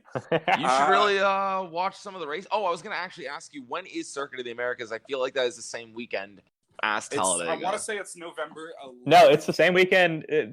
I'm so mad about this because F1 is the one who came out with their schedule after NASCAR, but the race at Circuit Americas is the same day as the Texas Motor Speedway playoff race. So that's two major races happening in the state of Texas. And I feel that's like kind of weird. That's not a good. I feel like that'll hurt ticket sales at both. Well, depending on my work schedule, I actually might be down to go to a Formula One race. I went to an IndyCar race earlier this year, and Pont, I'm telling you, you might really like IndyCar. Like, you might really enjoy that. Rotolo, November 1st to the 3rd. So I was close with the date. Yeah. But if you're not coming, I'm looking at getting some tickets and trying to go down there for it. So let me know if you want to go. Dude, I'll fly over. I used to have friends in Austin, but not anymore. They decided to move to Australia. All right. Come on. Goddamn. All right. Well, thank you for joining us today, Pont. We appreciate you, and hopefully we'll get you back if anything. I'm looking for my. Yeah, by all means, I'm looking for. We'll that, definitely guest do t-shirt something for this podcast. Where's it at? We'll definitely. I'll mail that over to you as soon as I can get it printed. But if we do end up doing Texas, I'll definitely do something live with you. All right, by all means, man. Sounds like fun. All right, man. Thanks for coming on. Appreciate it. All right, talk to y'all later. See ya. Hi, so currently while editing, I moved everything over, and I don't really feel like moving everything again, so for the next 2 seconds, you get to hear me. It's me, and this is a lazy edit. Okay, have a good day. Bye.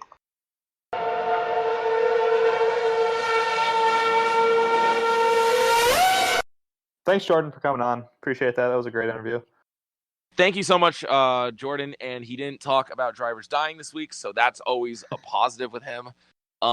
It's always good to have him. It's a little confusing though because he lives in Colorado and he likes to think that his time is the most important time when it's clearly the East Coast because we're the first coast.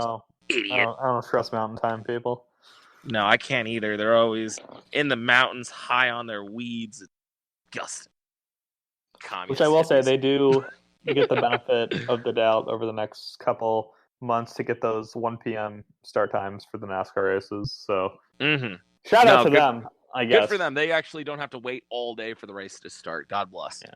See, I'm okay with waiting because it's like I can do stuff in the morning, but like a lot of the old school fans are like, oh my god, 1 p.m. start time. It's like, well, I'll just move to Colorado and you'll be good. You ready to talk some Pocono? I am going to be actually a little sad about Pocono because I was at this race last year. Yes, that's right. So Yes. no Pocono for you this year, unfortunately. But yes, I would love to talk about it. So I'm going to just kind of throw this out there. This race is another one that kind of sucks. So, and after the first one, it was another new winner this season. Yeah, congratulations to another new winner. And, I think that now that we've become self-aware of it, I think that we've completely played it out at this rate. Yeah. Yeah. I mean, who else could win that hasn't won yet? Blaney, he's won at Pocono. Larson won. Let's be honest. After seeing Kyle Busch last time they went here, are we really going to pick anyone other than Kyle Busch? Boyer ran good. Harvick ran well too. This could be a race where Stewart Haas just kind of I think like I said with Kevin Harvick winning this week, the floodgates might open for Stewart Haas. So hey, Suarez finished second there last year. That not in a Stewart Haas car, so I don't know. I'm just saying, man.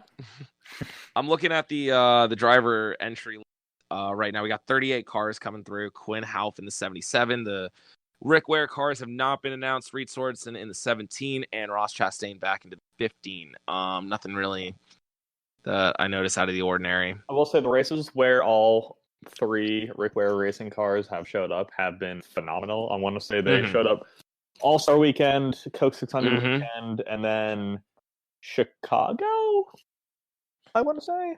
Maybe one other race, but all 3 of those races were... Weren't they at Daytona? Yes, they were at Daytona. Were they? Which was that was a great race too. So, actually, both Daytonas, I think, because I feel like there was a 53 that was driving around. Yeah, there wasn't very one slow at speed at the 500. There was not.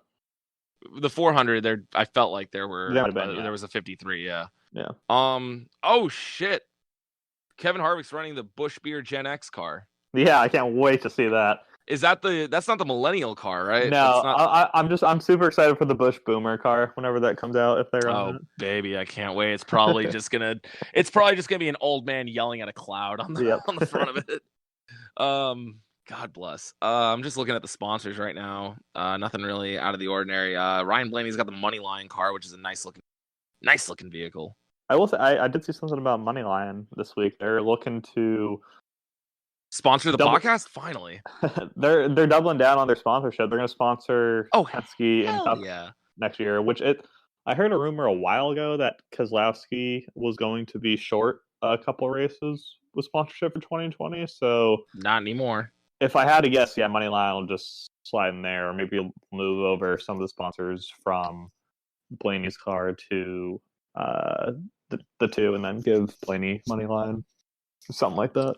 I really want Alex Bowman to just if there ever is a time where Bowman's like, you know what, I really like the black Exalta car. I want it to say on Racing Reference and J-Ski Black Exalta. Like there's Exalta and then there's Black Exalta.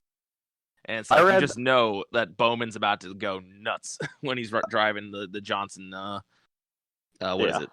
Oh, actually, I wanted to say that must be really disheartening for Jimmy Johnson to basically, like, his primary car gets fucked and Bowman in his backup is doing fine. Yeah. That must be very disheartening. That does suck. I will say, for Hendrick as a whole, really.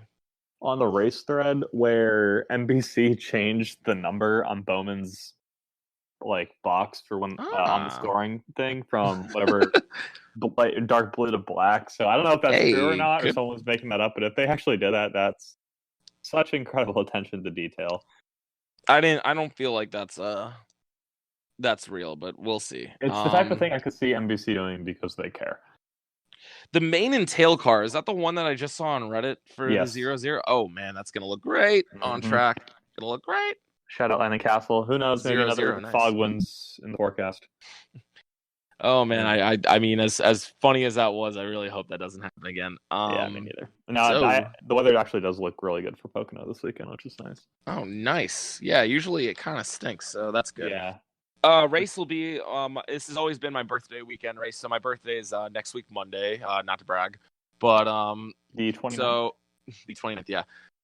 So Pocono has always pretty much been my birthday race. I think a couple of years I had Indy on it, but for the most part, usually it's Pocono, and usually it's not something that I kind of go out of my way for, just depending on what I'm doing. Watched it a little bit last year, really wasn't paying too much attention, but yeah, I mean, as far as Pocono goes, it's Pocono, so you want to make some picks? I would love to. Well, since you won again this week with your dark horse, I'll let you start us off again. God bless, man. All right, cool. So my dark horse this week, I'm not going to pick Matty D. You know, he had a great run, and I'd love to see a top 15 out of him. But you know what? We kind of touched on it a little earlier in the show, and you know he's been very impressive, and he's got a run, as you said, of 9 straight top 20. So I'm going to take Chris Buescher as my dark horse this week. Former winner at that is true. Pocono. Yeah. So you know. Hey, Buescher and Blaney have more wins at Pocono than Kevin Harvick. Heyo. Just saying. That stinks. All right, my dark horse. Dude, this pen stinks right now that I'm using. Oh my god. You know, I think this is a very type of track. Sorry for the bad wording, but this is the type of track where RCR, I feel like, can excel just because you have to trim out the cars so much. So don't be surprised if Austin Dillon is competing for a top 10. And Austin Dillon's promoted himself all the way to dark horse. Here we go. And it's 20-something points, so I'd count on. I mean, he tried to get into a fifth lane to let Kevin Harvick get by during the race instead of keeping it on the inside. I don't know what's going on with that boy, but he definitely needs a good finish this week. Yeah. All right, what you got for Yoshida? My sleeper, I know I said I won it in the last couple of weeks, but it's like clockwork now. Eric Jones, come on. Finished, I I mean, want to say third there last year in this race. Has been running. I don't know if lately. he's a sleeper anymore, man. He keeps finishing in third, man. He might just finish in second this week. If you haven't won yet, you're not Kevin Harvick, you're a sleeper. Well, I'll tell you what. One person who definitely needs to find some speed, and now that Stuart Haas has gotten things going, he definitely is right there and needs a good finish. A win would be preferable, but I mean, I would love to see Clint Boyer in victory lane. Anytime Clint can get the job done, you know it's gonna be a party. That's your sleeper. That's my sleeper. That's your sleeper. Because I'm gonna keep it really simple for my favorite. I mean, no one was getting by him last time we came here. No one. No, like Kevin Harvick was the only other person that led laps, it felt like, and got like a penalty or something. So I mean, if Kyle Busch doesn't win this race, I'd be very, very shocked. Maybe that means that people have figured out the package, but it probably means that Kyle Busch overdrove a corner again and got into the wall. So that's the only way I can see him not winning this weekend. I know it's a lame pick, but I mean, come on. Like, yeah, are you gonna pick Y or B? I mean, I would love to pick Blaney, but it doesn't. I know the track is going to be different this time around just because they put PJ1 on the outside of. Oh fuck! Can I read you all my picks then? I didn't know that they were doing the PJ1 this week. That's actually kind of the PJ1. They really have done a good job with the PJ1 this year. So no, it's been great. I mean, yeah, it's a gimmick, but it works. A little bit. I don't know how much at Pocono, but I think at the end of the day, if his engine can last this time, it's going to be Truex. Yeah, that's a good pick. Because I want to say, was competing for. No, he had a good car, but no, he wasn't competing for the win. But he had a good car last time. Yeah. So, and I feel like that team. Are they doing? Oh, sorry, keep going. I don't think they've taken a step back per se. Like, obviously, they're tied for most wins. Yeah, they finished but I feel like they haven't with had a damaged car. Straight raw speed. They've shown flashes of it. Since he took over. I mean, they were almost on stage one this past weekend, but I just feel like this is their weekend to get back on track. So, actually, the 19 team has been struggling not struggling. When you look at Truex, he has 4 wins this season, if I recall correctly, right?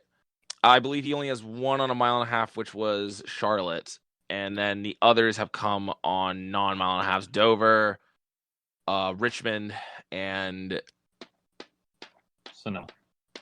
Oh yeah, he did win Sonoma. Thank you. Yeah. So I feel like these unique races do benefit Truex compared to his mile and a half package.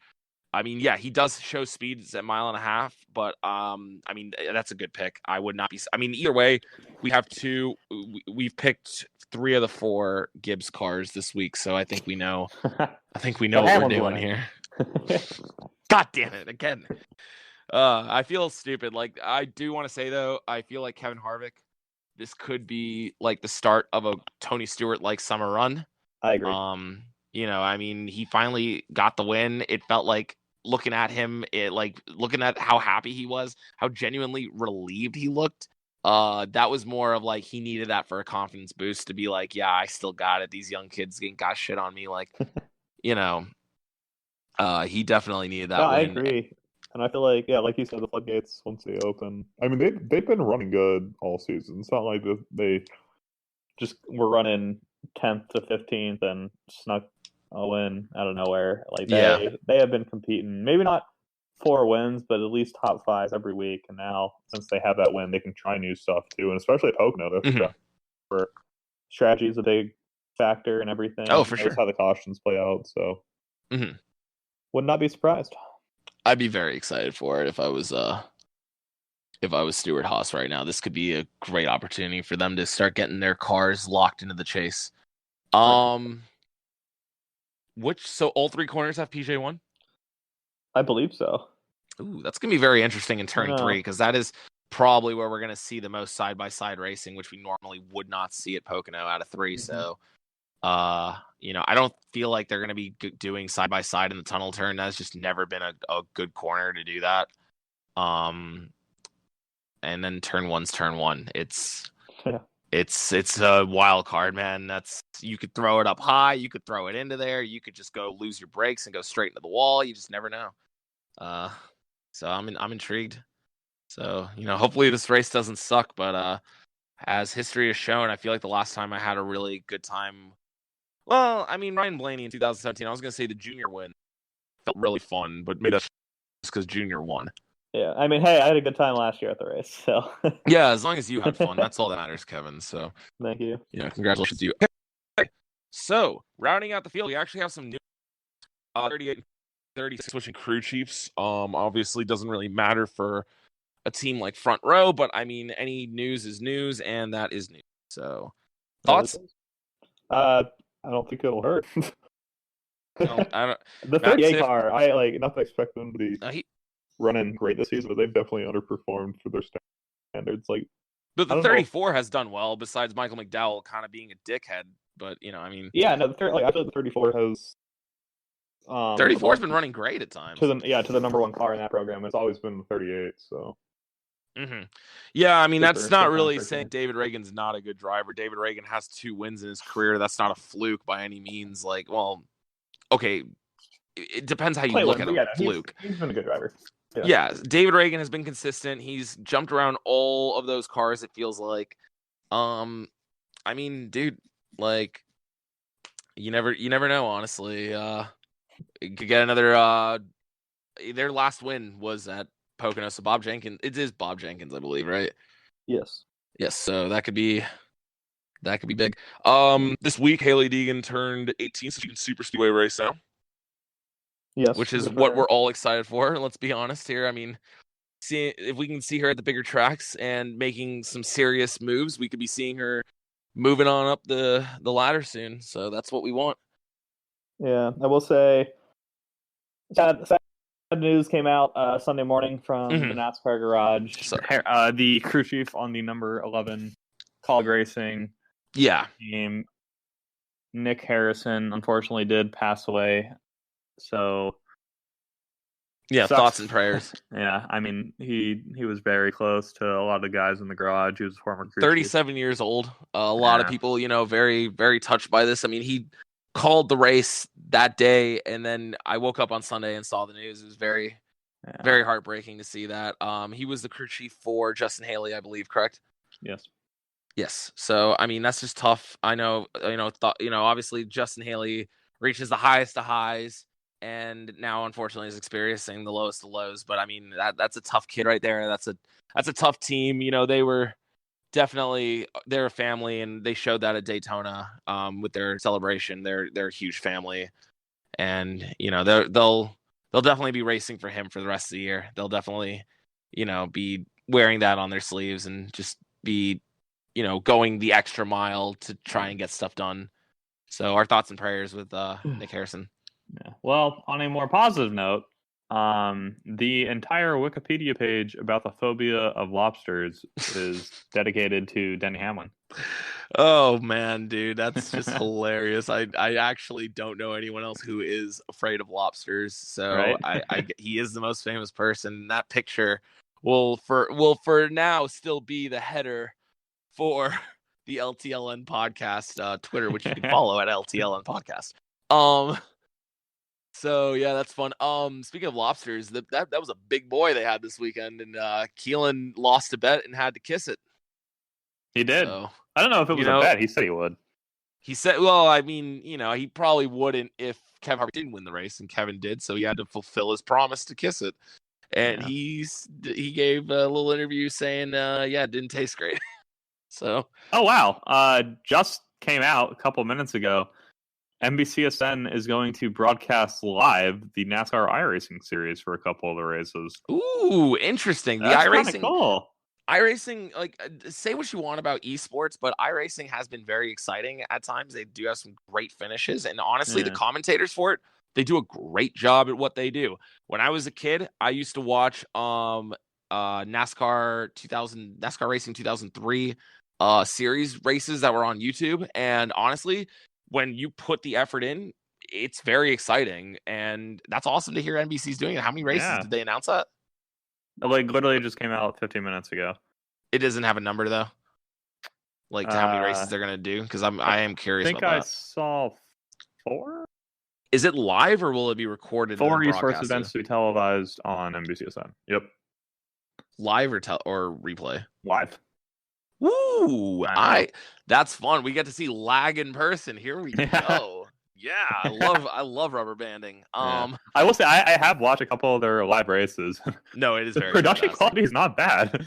Yeah, no, they run on great servers. Like Yeah. those are like professionals, pretty much. I mean, I wouldn't be surprised if these guys get shots in the future. Yeah, like even the So- commentators. I'm like this. No, like I said, dude, commentators do a great job for it, which is super I'm like- surprising. I kind of want Fox to be like this. Hey man, dude, we can only have so many miracles in 1 week, right? Yeah, only. Oh man, what was I gonna? I don't really see too much going on. Black Bear at New Hampshire in the Shout out. campgrounds. Yikes! Just trying to get himself a Bush beer, man. What can I say? Hey, Bush. Bush. Yeah. Anything else that happened? I had something. Oh, Denny Hamlin is going to be penalized 25 points for actions detrimental to stock car racing for saying shit. For on those cable. who are still living in 2004, that was a joke. This is not Talladega. Yeah, no, this is also not the Bill France Jr. Yeah, Brian this France is- NASCAR. No, I did like that. No, not necessarily like raw emotion, but just like It was how you funny. feel, man. He was just like, second suck. shit. Yeah. Second Great. when you're so close to a win, especially like that, because I'm sure he could have. He knows he could have made a move to win that race if he really. Oh yeah, with Really over wanted 10,000 races experience, you feel like he could have actually done it. The name will never die. Matt DiBenedetto now has more top 5 finishes than Eric Almirola, Ricky Stenhouse, William Byron, and Ryan Newman, who are all chase like very well besides Stenhouse in the chase. So This season, you mean? yeah, Okay. Almirola. obviously not all time. Almirola only has Yeah, one. or does he have? Wow. Yeah, he's just been getting top 10s, man. Yeah, I mean, Which hey, I mean, it's got him in the chase, but like you can just getting top 10s. You can get your way to the round of 12. I'd say, Mhm. but championship now. Anything else that I want to talk about? Reddit's been giving me the fritz. Fritz, I don't know. I will say next week, your boy has 2 finals because Oh, good luck. semester is almost over. So I apologize in advance if I am not able to come on. I will try my best. But for those, if for some reason you don't hear my sweet voice in 2 weeks, thank you for watching. We appreciate I will it. probably bring my buddy Chase on. He's been begging me to come on the podcast, so That would be a good replacement. I will make him watch NASCAR though. He cannot come on unless he watches Yeah. a fucking race. He's just like, put me on the podcast. I'm like, how many races have you watched this year? It's like, What's NASCAR? what? Yeah. I believe it was 4 years ago today or 5 years ago today. Bubba Wallace pulls off the win at Eldora. So happy Oh, yeah. anniversary to Bubba Wallace. I Nice. need to get off. Oh Lord, what did I just do? I just accidentally closed out of my internet browser. Uh-oh. Classic Anthony. I will All right. say Eldora is also next week. Oh shit! That'll Wait, be are you? fun. Wait, hold on. I thought that was in 2 weeks. It's 9 days from now. It's August 1st. Oh, okay. You want to preview that real quick? Do they have the entry list yet? No. We can for the episode next No, week. we'll preview that next week then. Yeah. If you're still here. Yeah. They. Oh It's not yeah, till the Thursday night. the Gander RV entry list at Pocono. That is a Oh, that's right. truck Oh, wait. race. There's trucks and Xfinities this weekend. Yeah, we didn't even go over that. I Jesus, we forgot about that, yeah. suck at what we do. 60 laps for them on Saturday for the trucks. I'm looking at the starting so line. short. 30. There's 30. I know. So what are the stages going to be like for that? Because that's going to 15:30 or something. disgusting. Dude, that's a short race. I don't know about Yeah, that. that's not cool. That's not not- cool at all. I don't see anything. Our boy Norm Benning in the 6th, so that should be fun.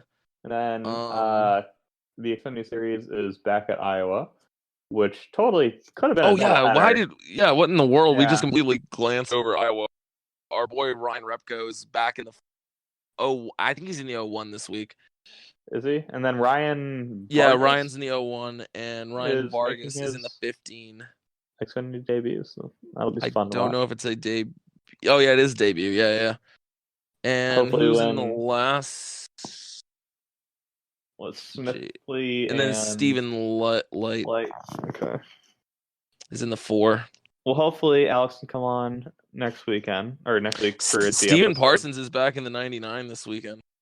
Okay, so hopefully he can tell us all about his second trip to Iowa this year. So I'm jealous about that. Yeah, we're really hoping that Alex comes back from his mission from the moon. So when he gets back, we'll talk to him. There's no one in the 17 car. Looks like my time to shine. Perfect. I don't think I need a super speedway license to get that either. No, you'll be fine.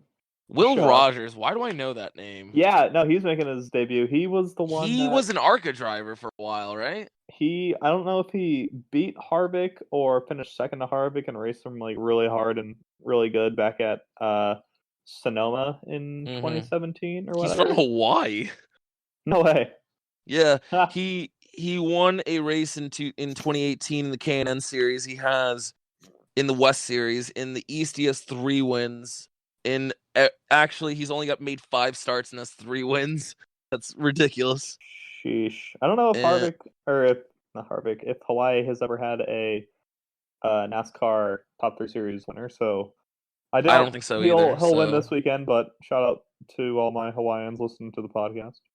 He is in the '68 Jerry Brown Chevy, so that I don't think that's happening this week. No offense. That Brandon Brown's team, they run top 15. So. Oh, that's Brandon Brown's team. Okay, well he might get a top 20 if he can keep it clean, but we'll see. I mean, that is a talented guy right there. I mean, 3 wins in 5 races at a decent level in the K&N East. That's not easy to do. Not racing related, but shout out to Avengers Endgame for surpassing Avatar in the box office. It is now I really never liked that Avatar number 1 movie of all time, so I'm very proud to be part of this community. And with that, we will be having a Marvel nerd episode coming up soon. My good friend Andrew Krabs has been wondering if he can come back on, and I just want to give a quick shout out and congratulations to him. He just got engaged this weekend, so really happy for him and Sarah. Love you guys, miss you guys. I really wish I had seen you this weekend, but I will definitely make some time to have you on the podcast so we can talk some nerd stuff. But we got a lot of racing for the next few weeks, so it's gonna be difficult. I still need to see Spider-Man. So F1's back this weekend too. And I'm pretty sure there's IndyCar too. God, we missed a lot. It's fine. It's a big racing weekend. I didn't see anything about F1 this weekend, so they're in Germany, and then I want to say IndyCar. Oh, is that Hockenheimring? Yes. They don't do Nürburgring because it's too narrow. The German GP is July 28th, correct? Hockenheimring, and then Hungarians after that. At the Hungarian ring. Wow. Cool. Awesome. We'll have fun talking about Lewis Hamilton's complete domination of that race. Anything else? I think that's about it. All right.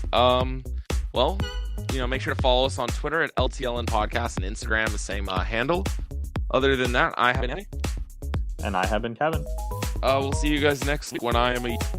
Love you guys. Love y'all. All right. Sweet. Craig, you can stop now.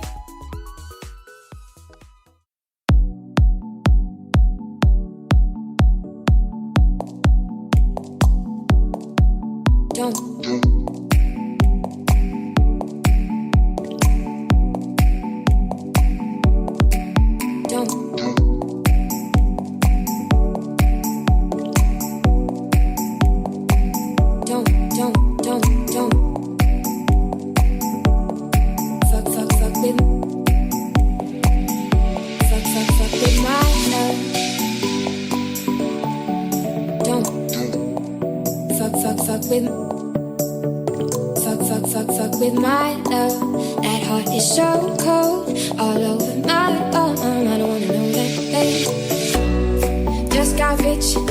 I ain't a broke guy's bitch, but I can make a broke guy rich. But I don't fuck with broke bitches. Got me some dude with some fake pretty. I took him just to stay with me. Eyes closed, smoking marijuana, rolling up that fire from Ollie. I'm a rock star. I wanna do drugs, smoke weed, get drunk. You wanna be with that bitch. Wanna fuck all the rap chicks. bitch want you, and your girl can't do nothing for you. These hoes ain't loyal, no, these hoes ain't loyal. Let this guy take that seat, said don't you worry about this bitch. Told him I'm not really looking for another mistake. Called an old friend thinking that the trouble would wait. Then I jumped right in a week later returned. I reckon he was only looking for a lover to burn. But I gave him my time for 2 or 3 nights, and I put it on pause till the moment was right.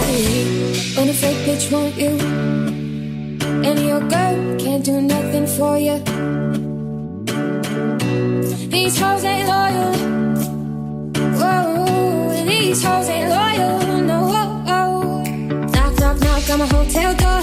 I don't even know if he knows what for. He was crying on my shoulder. I already told you, trust and respect is what we do this for. And I never intended to be next, but you didn't need to take her to bed, that's all. And I never saw it as a threat until you disappeared with her to have sex, of course. It's not like we were both on tour. We were staying on the same fucking hotel floor. And all this time, God knows I'm singing la, la. These hoes ain't loyal. Whoa, these hoes ain't loyal. These hoes ain't loyal. Whoa, these hoes ain't loyal. No, whoa, these hoes ain't loyal. Whoa, these hoes ain't loyal. Don't fuck with my love. These hoes ain't loyal. No, take aim and roll. These hoes ain't loyal. Don't fuck with my love. These hoes ain't loyal. Monster Energy. Everybody knows White Monster, Zero Ultra. That's the OG. It kicked off this whole zero sugar energy drink thing. But Ultra is a whole lineup now. You've got Strawberry Dreams, Blue Hawaiian, Sunrise, and Vice Guava. And they all bring the Monster Energy punch. So if you've been living in the white can, branch out. Ultra's got a flavor for every vibe. And every single one is zero sugar. Tap the banner to learn more.